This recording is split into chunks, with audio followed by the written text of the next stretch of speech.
साल 2012 में घटित इस घटनाकांड ने सभी को हैरान करके रख दिया था। कुछ हैवान एक लड़की के साथ इस कदर निशंक तरीके से पेश आए थे कि उसे जानकर हर किसी का खून खौल गया था। अभी उसकी उम्र ही क्या थी, मात्र 19 साल, और वो अपने ऑफिस से घर जा रही थी। उसी समय कार में सवार 3 हैवान ने उसे अपनी हवस का शिकार बना लिया। इसके बाद क्या उस लड़की को इंसाफ मिला या कानून की व्यवस्था ने लड़की के परिवार वालों को न्याय के नाम पर केवल भटकाया?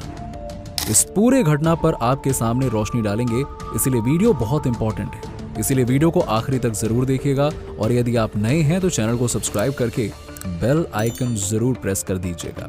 किरण नेगी हत्याकांड। साल 2012 में अपहरण, गैंगरेप और murder. To the rapists and murderers of 19-year-old Kiran Negi. किरण नेगी, एक बार हमारे उत्तराखंड के भाई बहन सारे मिलकर मेरी मदद एक बार फिर कर दो, ताकि मेरे दिल को भी शांति मिले, मेरी बेटी को भी शांति मिले। उत्तराखंड में पैदा हुई किरण नेगी के पिता एक सिक्योरिटी गार्ड का काम करते थे। ये परिवार बहुत ही गरीब था। किरण के पिता कुंवर सिंह अब काफी बूढ़े हो गए थे, इसलिए घर परिवार की जिम्मेदारी घर की बड़ी बेटी किरण नेगी के कंधों पर आ गई थी। किरण ने पढ़ाई लिखाई के बाद नौकरी की तलाश करना शुरू किया और जल्द ही उसे दिल्ली में नौकरी मिल भी गई। अब किरण का परिवार काफी खुश था कि चलो अच्छा है, उसे सहारा मिल गया, नौकरी मिल गई है किरण को, सब कुछ बढ़िया था। दिल्ली में मिली नौकरी के आधार पर किरण की फैमिली दिल्ली के झावल इलाके में रहने लगी। सब कुछ बढ़िया चल रहा था, लेकिन कहते हैं ना कि उनकी खुशियों को किसी की नजर लग गई।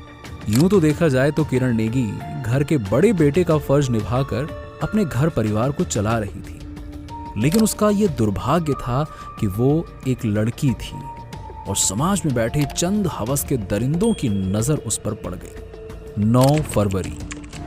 इस 9 फरवरी की गुजरती शाम और गहरी रात के बीच जब किरण अपनी 2 सहेलियों के साथ ऑफिस से अपने घर की तरफ लौट रही थी, तब उसके साथ ये घटना हुई। किरण का परिवार बड़ी ही बेसब्री से उसका इंतजार कर रहा था, लेकिन किरण को आने में देर हो गई तो किरण के परिवार वाले उसे ढूंढने के लिए निकले। अब यहां वहां ढूंढने के बाद जब किरण का कोई पता नहीं चला तो उन्होंने दिल्ली पुलिस को कॉल किया। दिल्ली पुलिस की टीम काफी देर से उनके पास पहुंची, लेकिन हैरानी की बात यह थी कि दिल्ली पुलिस के पास किरण की तलाश करने या फिर उसके आरोपियों का पीछा करने के लिए कोई नहीं था। लेकिन आगे चलकर किरण के बारे में जो कुछ भी सामने आया, उसे देखने के बाद तो उसके माता पिता का कलेजा फट गया। इतना ही नहीं, जिसने भी किरण के बारे में सुना उसकी आंखों में आंसू आ गए। जानकारी के मुताबिक साउथ दिल्ली के द्वारका में कुतुब विहार के फेज 2 में पहुंचने पर कार सवार कुछ लड़कों ने अपनी लाल कलर की कार में उसे जबरदस्ती बिठाया, यानी उसका अपहरण किया। इस दौरान विकास रावत नाम के एक व्यक्ति ने जब इन आरोपियों को रोकने की कोशिश की तो उन आरोपियों ने विकास को पीछे हटने पर मजबूर कर दिया, क्योंकि इनकी संख्या इतनी ज्यादा थी कि विकास क्या ही करता। फिर किरण को कार में बैठाकर वो लड़के हरियाणा की तरफ ले गए। इस बीच इन लड़कों ने जमकर शराब पी और उस अकेली मासूम लड़की के साथ जबरदस्ती शारीरिक संबंध बनाए।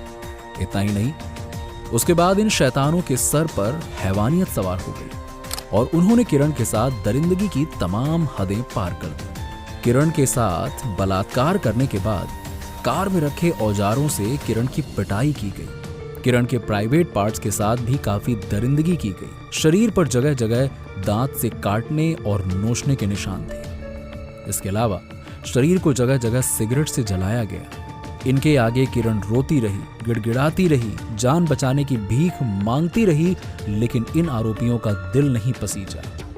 किरण को प्यास लगी थी और उसने आरोपियों से पानी मांगा। आरोपियों ने किरण को जिस मटके से पानी पिलाया, उसी मटके को किरण के सिर पर दे मारा, जिससे उसे काफी चोट आई और उसके बाद आरोपियों ने उसकी आंख में तेजाब डालकर आंखें ही फोड़ दी। आरोपियों ने किरण के साथ तब तक दरिंदगी की जब तक कि उसकी जान नहीं चली गई। इसके बाद किरण के मृत शरीर को हरियाणा के रेवाड़ी जिले की रोधी गांव के सरसों के खेत में फेंक दिया गया और वहां से वो लोग चले गए।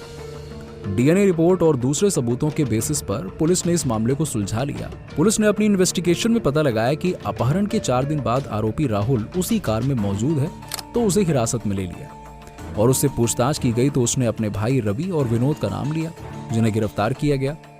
उसने बताया कि इन तीनों ने मिलकर दिल्ली के कुतुब बिहार के पास एक लड़की का अपहरण किया, उसके बाद उसके साथ जबरदस्ती की और उसकी जान ले ली। इसके बाद उसके शरीर को झज्जर के आगे खेतों में फेंक दिया। पुलिस ने आरोपियों की कार, उनका मोबाइल फोन, ये सब कुछ जब्त कर लिया। पीड़िता का शव हरियाणा के रेवाड़ी जिले के रोड़ाई गांव में मिला। जिन लोगों को पुलिस ने आरोपी बनाया उनमें 26 वर्षीय राहुल, उसका भाई रवि और एक अन्य साथी 22 वर्षीय विनोद शामिल था। अभियुक्तों ने पुलिस के सामने अपने अपराध को कबूल कर लिया। इसके बाद जांच पूरी होने पर पुलिस ने सेशन कोर्ट में धारा 365, 366, 376 2G के अलावा 377, 302 और 201 के तहत केस रजिस्टर्ड किया। पुलिस ने आरोपियों को अदालत में पेश किया और अदालत ने इस मामले को रेयरेस्ट ऑफ द रेयर मानते हुए तीनों आरोपियों को फांसी की सजा सुनाई। इस मामले में आरोपियों ने ऊपर की अदालत में अपील की, लेकिन वहां से भी उन्हें राहत नहीं मिली। उनकी फांसी की सजा बरकरार रही। इसके बाद सभी आरोपियों ने सुप्रीम कोर्ट में अपील की। सुप्रीम कोर्ट ने जब इस मामले में कंडीशनल एविडेंस को अलग किया तो पाया कि जो भी एविडेंस मौजूद थे वो काफी नहीं थे। अदालत में कोई भी गवाह आरोपियों की पहचान नहीं कर पाया। इतना ही नहीं, आरोप पत्र दाखिल करने से पहले किसी भी पुलिस अधिकारी के द्वारा आरोपियों की पहचान परेड नहीं की गई थी। पुलिस के जिन कांस्टेबल्स ने आरोपियों को गिरफ्तार किया था, अभियोजन के द्वारा उनसे कोई पूछताछ नहीं की गई थी। ये बात स्पष्ट नहीं थी कि पुलिस का कौन सा व्यक्ति मृतिका की बॉडी के पास सबसे पहले पहुंचा। अदालत ने आरोपियों के कन्फेशन को एक एविडेंस के तौर पर एक्सेप्ट नहीं किया। मृतिका की ऑटोप्सी रिपोर्ट के मुताबिक उसकी मौत 10 फरवरी 2011 से 11 फरवरी 2011 के बीच होना पाया गया, जबकि इस मामले में अभियोजन पक्ष ने कहा था कि मृत्यु 9 से 10 फरवरी के बीच की रात को हो गई थी। अदालत ने डीएनए परीक्षण को एक विश्वसनीय सबूत नहीं माना। इस प्रकार केस की खामियां कहें या फिर पुलिस की गलती का नतीजा, सुप्रीम कोर्ट ने तीनों आरोपियों को बाइज्जत बरी कर दिया। सुप्रीम कोर्ट के इस फैसले ने उन तमाम लोगों को बहुत बड़ा झटका दिया जो इस बात का भरोसा करके बैठे थे कि किरण नेगी को इंसाफ मिल चुका है, जिसके बाद किरण का परिवार आज भी इंसाफ की राह देख रहा है। निश्चित रूप से इस कहानी ने मन को झंझोर कर रख दिया। इस घटना के बारे में आपकी क्या राय है, कमेंट बॉक्स में लिखकर जरूर बताइए। हो सके तो वीडियो को लाइक करें, दोस्तों के साथ में शेयर जरूर कीजिएगा।